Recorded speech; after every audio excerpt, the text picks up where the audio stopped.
Hey there, welcome to the Temple of the Goddess Downstairs edition. We are going to give one of our first attempts at debriefing one of our rituals. And so we're coming at you about 2 days after the new moon ceremony that we posted live the other night. And we're just going to kind of talk it out mostly. But I'm feeling called to kind of let you take the lead to start us off a little bit. Yeah, so I feel like that ritual was, for me, one of those rituals that I went into with a sense of how it might unfold, and then it unfolded very differently than I thought. Drastically. And as that kind of presented itself, I wasn't surprised by that, and so was able to be with it. Some of what I had anticipated was kind of what we are always holding with new moons around releasing. Mm-hmm. So I was present to that piece. I think my experience of the energy of release was a little bit different. And I had mentioned this earlier this morning, which kind of motivated us to make this video, that the ritual reflected to me the complexity and multifaceted nature of moving through a process of release. And so that's a lot of what I received. Yeah. And what's coming to mind now is, as we're going through this experiment of documenting our ritual work for the first time, kind of more publicly now, the way that the vulnerability of actual emergent ritual can take on a very different quality when, even if no one's watching it, right? Even if no one ends up watching it, there's like this third party of the potential witness of the ceremony that makes what would normally be like our somewhat extremely vulnerable and kind of unknown ceremonies, take on a different quality. And so I definitely felt that night. Yeah, and I think since it's been a while since we've recorded anything while actively engaged in ritual or had anyone else present, it just made me aware in myself of, and we've talked about this in the past, that I have a background as a dancer and a performer, and so sometimes that desire to be polished, or that insecurity that I should be moving through it in a certain way, and kind of the hilarity of trying to appear professional while doing ritual, which is like to some degree counterintuitive, and to some degree really just my aspiration to communicate clearly and, present in such a way that it's accessible and understood. But all of that creates these layers that also have the potential to impede me from showing up fully present. Yeah. And so then I can edit in a way, and part of what occurred for me that particular evening was an energetic experience of being physically ejected from our temple space, but as we welcomed you to the Temple of the Goddess, that is our living room, that is the street, that is everywhere. I was grateful to be present in that moment, that I left the temple where we were recording for a reason. And just trusted that, and trusted myself to move through what I was moving through. And then when I received guidance to go back up to the temple and draw some cards, participating in that way. Yeah, well, can I speak to that for a second? Yeah, I mean, I assume you're going to go a little bit more into the emotional content of the ejection from the space on some level, but what I thought was cool being in this, being the one who was kind of like, I wonder wonder if Inara is going to come back, um, was really cool because I had just clearly been receiving to make the crystal grid, which, you know, another cool thing was like, I need to figure out how we're actually going to film this in poorly lit rooms and express what's actually happening to the camera. But just as I finished building the grid and clearing it with the new moon energy, you came right back to the room and then drew those cards in this like kind of perfect succession of events, which is normal for us in ceremony, that things are kind of happening and unfolding with their own choreography is the way we think about it. But to have it still unfold in such like a unexpectedly perfect way still really affirmed for me the value of the ceremonies, even if they're being filmed. I think there's a part of me that's always concerned that filming it will kind of take away some of the sacredness or kind of prevent it from feeling as connected. But that really affirmed for me that, you know, the choreography just shifts. It doesn't go away, you know. So anyway, yeah, that was just really cool to be in the room and then watch you come back and know, you know, I knew what was going on for you in that moment, but it was powerful to have you still be off camera drawing cards and just like, that was cool. And you were aware of that synchronization, wherein which was crazy. Wasn't. Yeah. I mean, I was aware that I was very distinctly being called back to the temple to do a specific purpose, you know, and then come back. Yeah.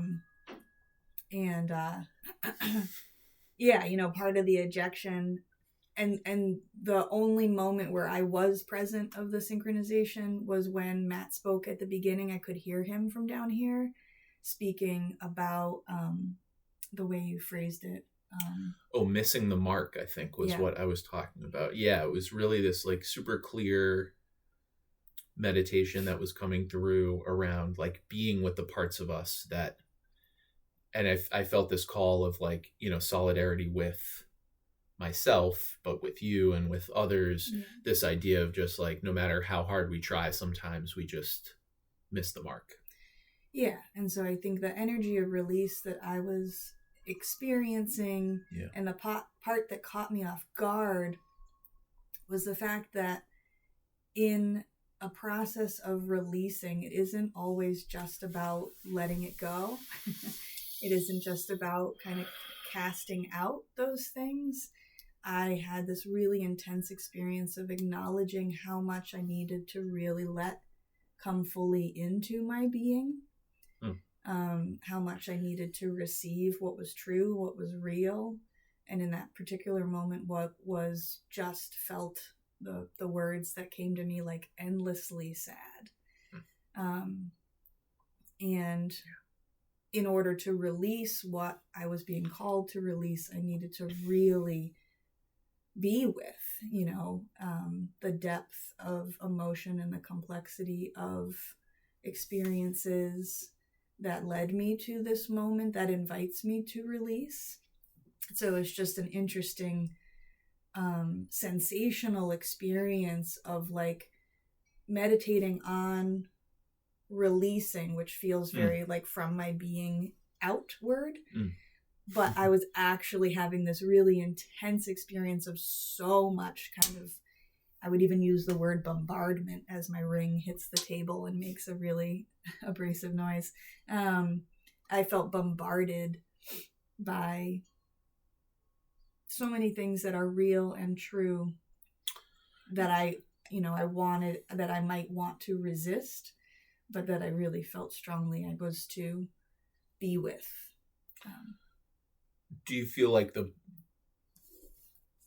those things were happening? I mean, obviously they were happening simultaneously on some level, but do you think that there was like some elements of it that were like the bombardment was kind of leading you toward or showing you what needed to be released, or was it like you already kind of knew what was releasing? Yeah, I'm just kind of curious. I knew what needed to be released, but like I said, my little human brain was like, I know what I need to release. I'm going to go into the ceremony and release it. Yeah, sure. You know? Sure.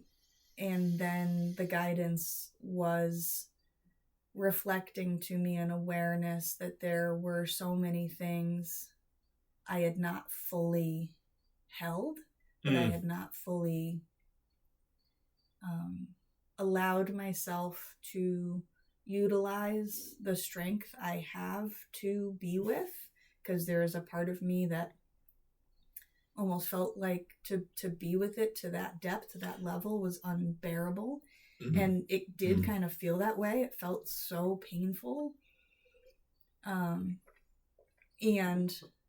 as I let it move through me, I felt a different energy of readiness and a different level of understanding or relationship to what I was releasing, in a way where like the quality of release wasn't to like get rid of it, but was more like a deep honoring of it.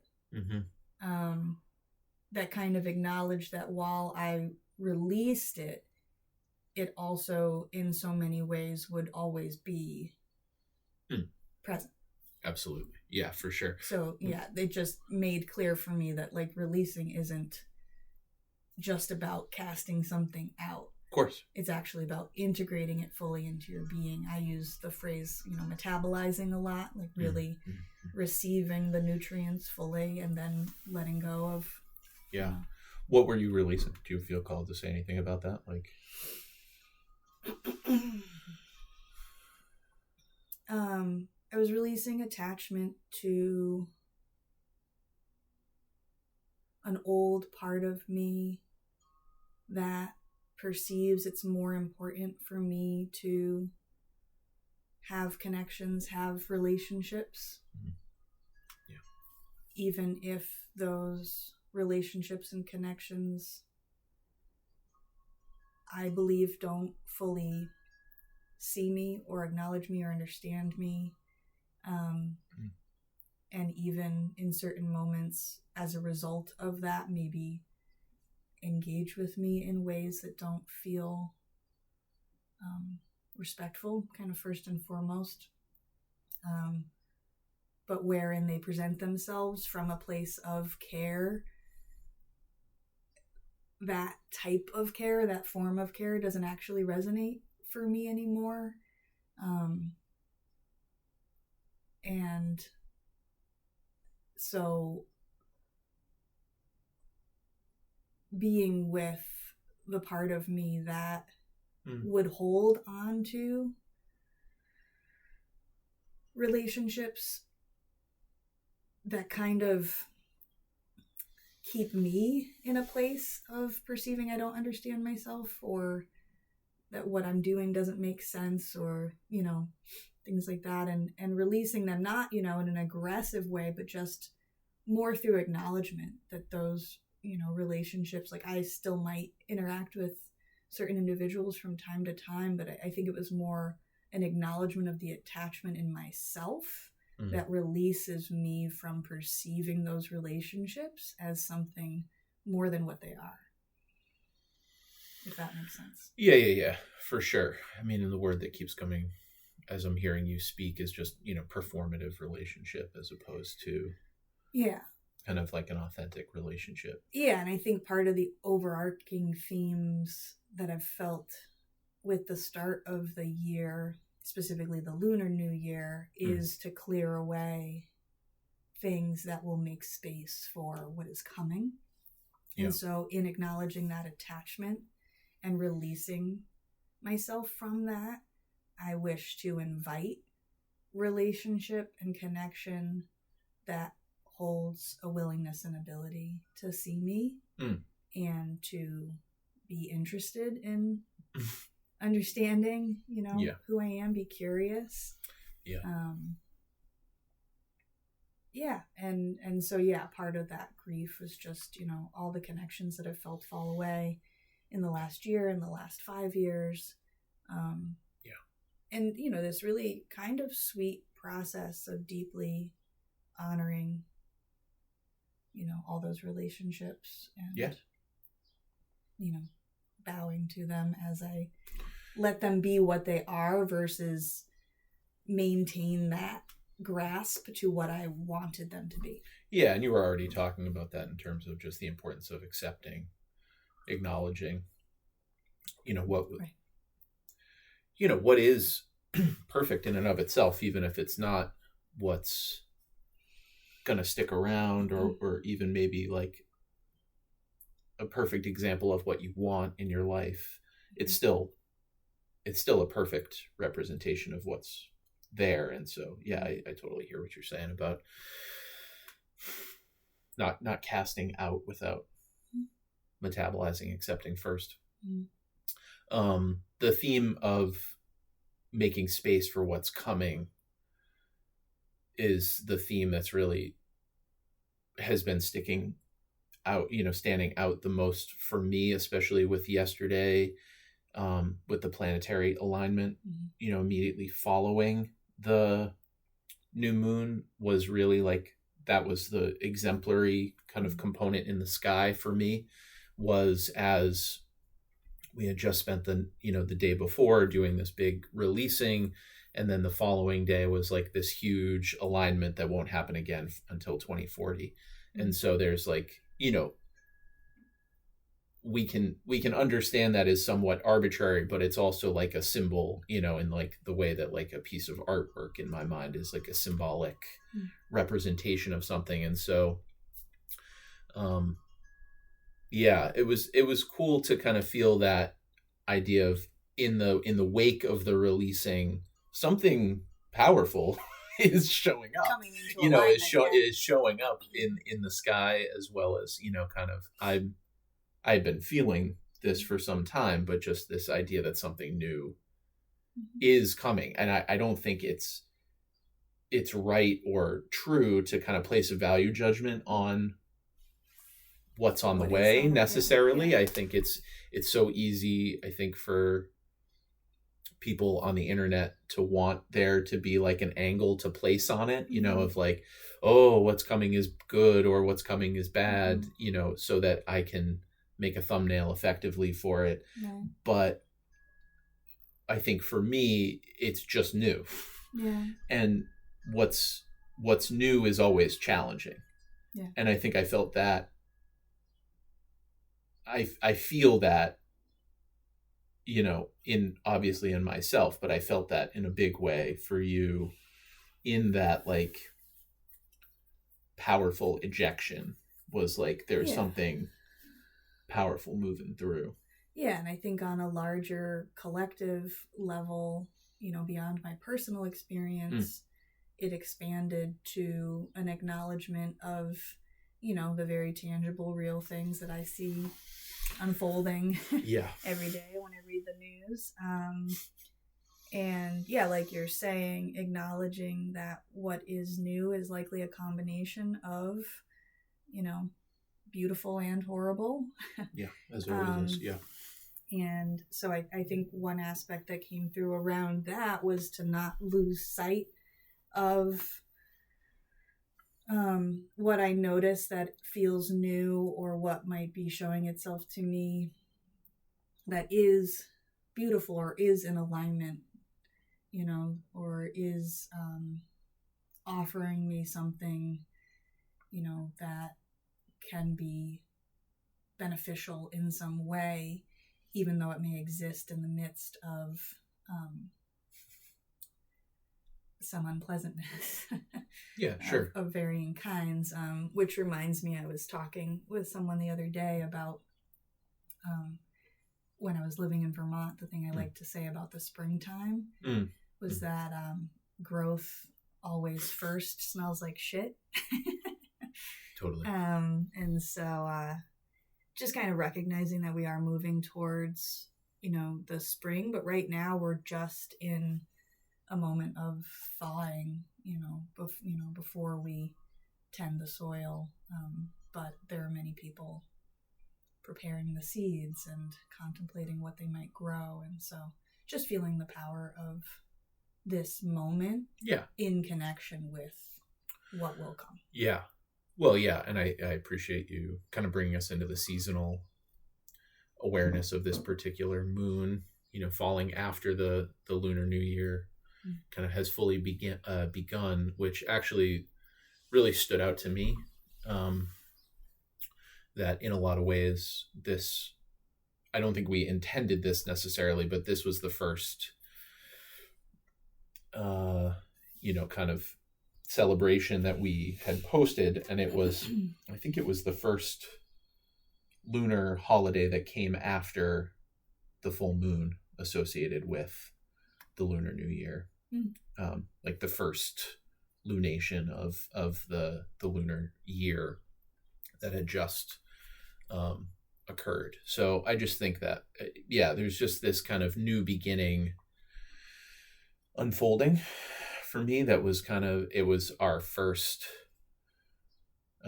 celebration that we posted, and there was this sense of like, oh yeah, and this is kind of the beginning of the lunar year in a couple of ways in my mind. That, even if it wasn't directly the first, it still felt like, for me, like the official beginning of our like lunar celebrations in the world. That felt cool. Yeah, the Lunar New Year begins on the first new moon. So this is the first new moon since the one that initiated the Yes, Lunar exactly. New Year. Yeah. So we had a full moon. That was the completion of the Lunar New Moon ceremony. Yes, exactly. Yeah. And then this kind of began our external presentation, which I just thought was cool. And I mean, that full moon was super intense. I don't know if you remember that one, but that was like, that was a nutty kind of full moon ceremony. So like, I'm pretty, I'm glad we didn't try to film that, because that took place like, I think over 4 or 5 days, if I recall. Which is, all to say, we can also make some commentary on at least our perspective and experience of ritual is about letting it be whatever it is. Yeah. Whether, we sit in meditation for 20 minutes or it goes on for 4 or 5 days. Which, connects with kind of the foundational approach that we take, which is rooted in listening.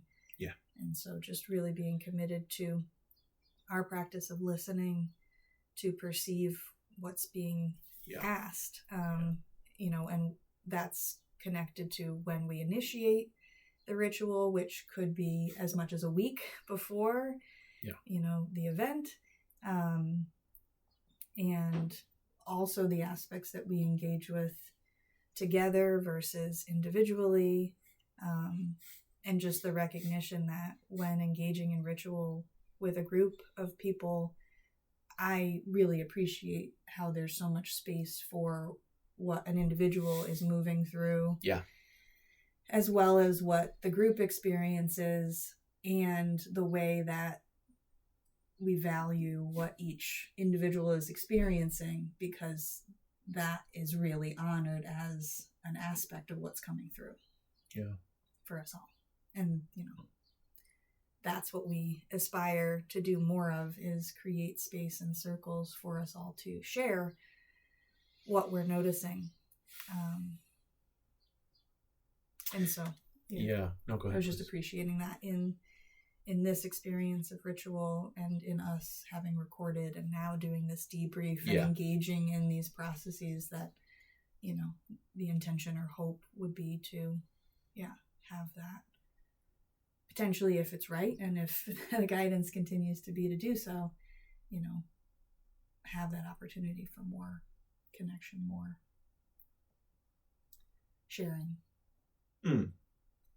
Yeah, I mean, whether or not more sharing comes along, I think, the beat that I'm feeling you bring us into is kind of what I hope, even if nobody does ceremony with us necessarily, the quality of ceremony that we're kind of talking about, which is, like you mentioned, just the individual as well as collective components, which is like just reminded me of my favorite part of our ceremonial work, which is, one of us will be at work or out of the house, and then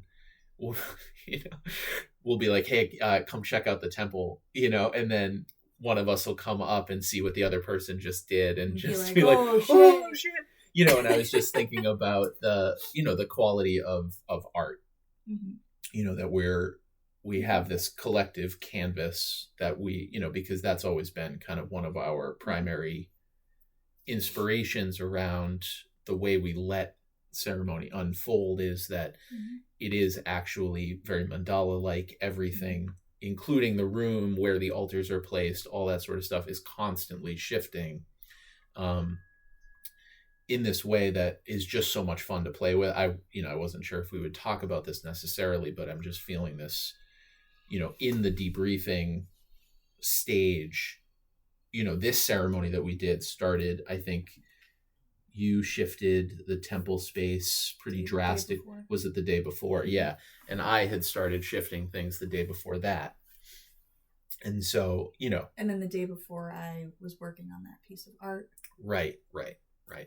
Yes, which ended up being at the center, just above the altar, in its newest state of preparation. And so, I think that for me is, I'm glad it got brought up just now, even if nobody necessarily takes this on, just because it's kind of pointing to me the importance of that quality of collective artwork, collective unfolding, collective expression, that the goddess is really, I think, pointing us toward always with our practice, which is like, never let it feel dead, never let it feel stale, never let it feel like the format is already decided. Because as soon as you kind of settle, I'm sure there'll be a day in our lives where we're like, oh yeah, let's like say that thing that we've said, 100 times or whatever. But for me, that quality of the newness, the unexpectedness, the mystery of what is unfolding is the quality that the goddess most calls you and I toward in our worship of her. That is fun because I have no idea how we're going to figure out ways to express it on camera necessarily.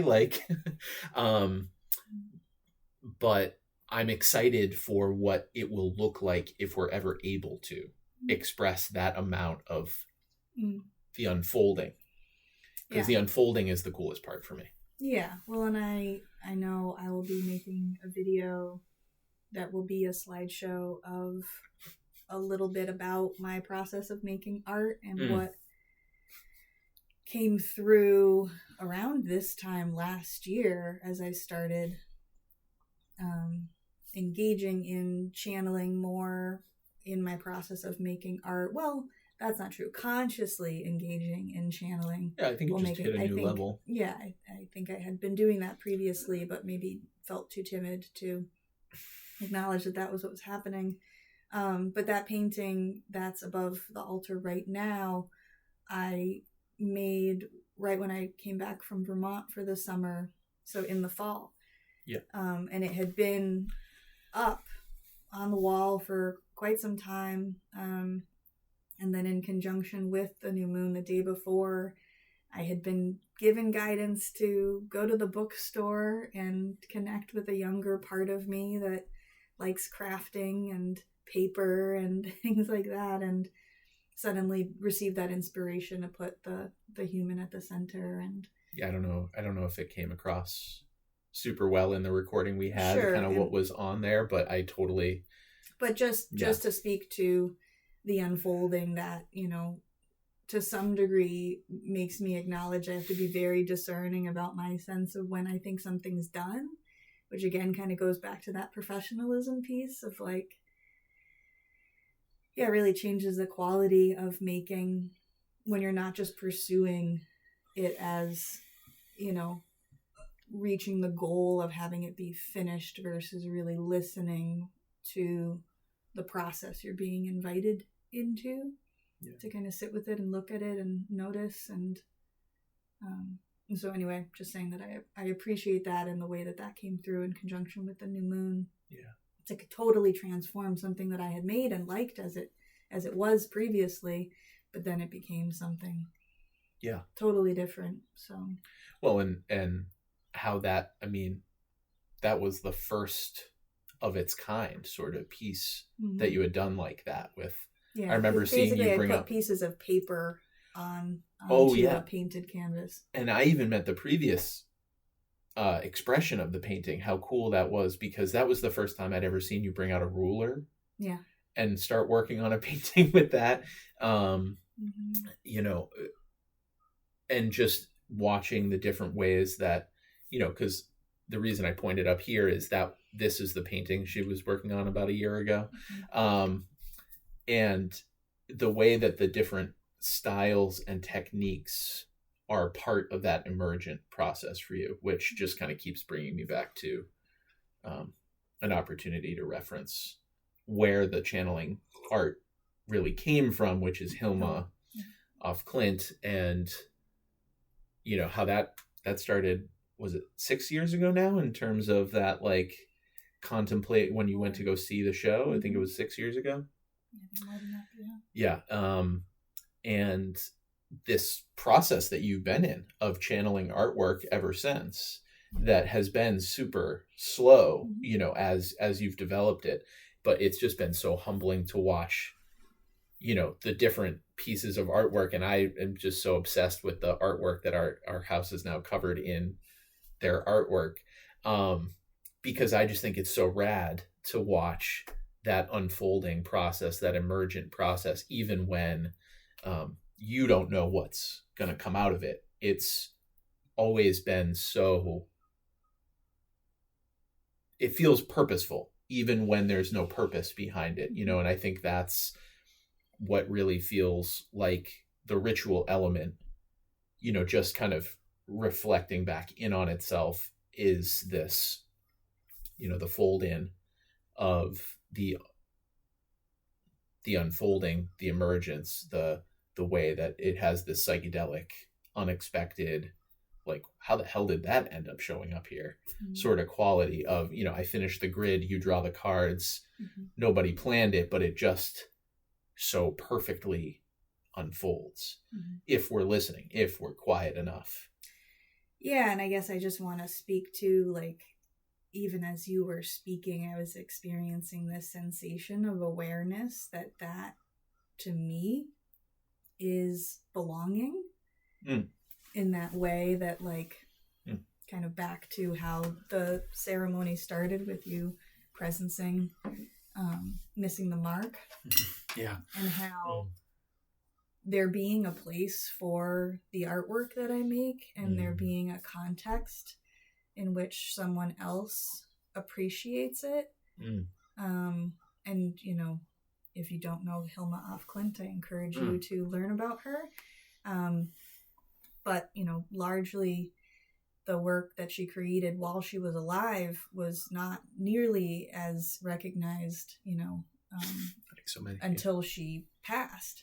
And many, many years after she passed, actually. And she was very diligent about storing it and organizing it in such a way that made it possible for it to be shared on the level that it is now. Enough that she even named the collection Paintings for the Future. Yeah, totally. And just, I guess it just felt like an interesting tie in the way that engaging in ritual, engaging in spirituality, or whatever you will call it, that is just a process of listening and honoring what each other is receiving, generates for me that fulfillment. The honoring of what passes between us, you know. And so I suddenly became aware of that video that I believe I'm being asked to make about my artwork, and how it'll be sharing things I've always wanted to share about these paintings, but that part of perhaps what I'm releasing is the thought that nobody wants to know about it. Yeah. Well, and like, or that it's not of value somehow, or maybe, you know, all the stories that us artists have about whether or not it matters or if it's valuable or things like that, you know. Well, and specifically that it doesn't matter. Yeah. If it's valuable, or if anybody wants to see it, or if anybody ever sees it, or if and anybody so beyond, gives a shit. Beyond all of that, you know, exists its inherent value. Yeah. That just is allowed to be. Hey, buddy, you want to join in? And so, yeah, you know, so I just wanted to point out that it felt like an interesting moment for me to experience right then a physical sensation of excitement to create that video again, whether anybody watches it or not. It doesn't matter. Because of the belonging that I experience that isn't so much about someone telling me I belong as me experiencing belonging. Yeah. So just thank you for... Sure. Well, and that, you know, maybe, you know, as Ghost comes over to say hello, maybe this can be kind of a final thread, but the way that ceremony, when it's practiced, you know, sincerely, and spirit shows up fully in the ceremony as the piece of artwork that is the mandala, right? I mean, the mandala is not for anybody's enjoyment other than the person making it in some way. That it's the belonging with spirit. It's the belonging that's found in the acknowledgement of, you know, spirit saying, hey, good job. You know, you allowed the painting to move through you. You know, spirit sees you. Spirit acknowledges what you've made, even if somebody physical, another human entity isn't there to acknowledge it. There is this quality of belonging to the infinite, you know, that I find for me has really been life affirming as well as altering. The way that ceremony really informs relationship. And so I appreciate that piece about belonging kind of showing up here. Yeah, and I appreciate you expanding it out to the relationship with spirit, because yes, that's definitely the motivating, you know, energy that draws me into the sense of belonging with myself. Yeah. You know, and so and for me at least, in, you know, the pursuit of, you know, peace in the midst of whatever is real and whatever may feel chaotic or sad or enraging, you know, that being able to come home to that is extremely centering. And so I think that's, you know, a big reason why I practice and why I feel really committed to the way that we engage in ritual, because that muscle, you know, that my access to that is strengthened by having those experiences.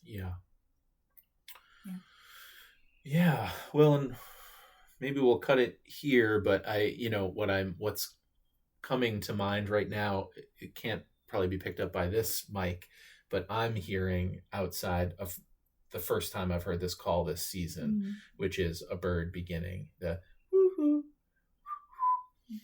And that for me is like, oh, spring really is almost here. There is, I mean, it's, you know, it's March. Today's March. Holy shit. And how that for me really is this incredible opportunity to, acknowledge that this ceremony really did kind of physically in our lives, of course, individually represent a shift, but how, you know, globally there's a shift that's coming. And so may we all welcome the new spring that is on the way, whether we like it or not. Yeah. Cool. Thank you. Thank you. Thanks for chatting. Thanks. Thanks for joining.